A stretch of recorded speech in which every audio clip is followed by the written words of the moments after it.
Hi guys! Welcome to our YouTube channel. Ngayong araw ay tuturuan ko kayo kung paano kumuha ng Certificate of Lot Status on Cadastral Land.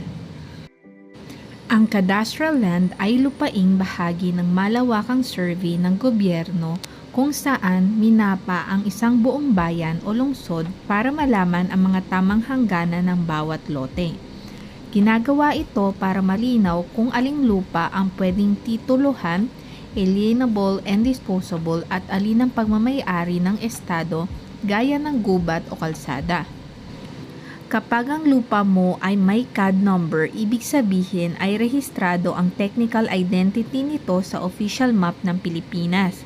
Kaya kailangan mo ng Certificate of Lot Status para masigurong malinis ang record nito at walang nakabinbing kaso sa korte.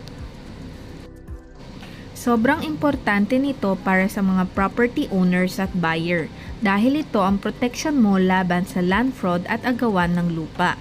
Dahil vine-verify ito based sa technical boundaries ng government survey.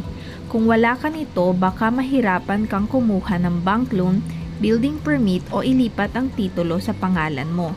Kaya technically, ito ang susi para mapatunayan na sa iyo talaga ang lupa at malinis ang record nito.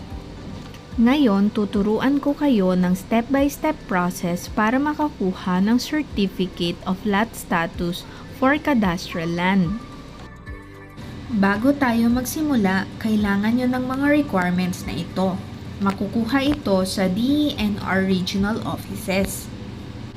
Certified copy of Technical Description or Lot Data Computation, Blueprint or Certified True Copy of Cadastral Map, with BL CAD survey and BL case numbers, geographic position and plane coordinates or GPPC, and certificate of no record only if no record is available at the office.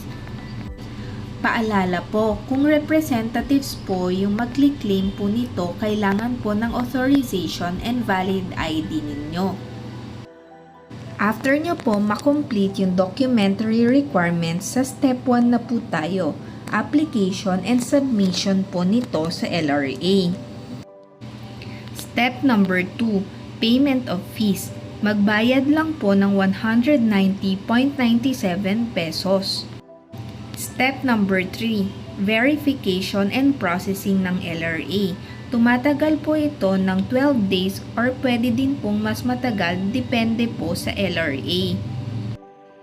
Step number 4, claiming ng certificate.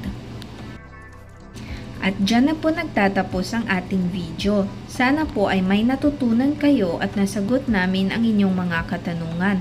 Please like and subscribe to our channel. Maraming salamat po!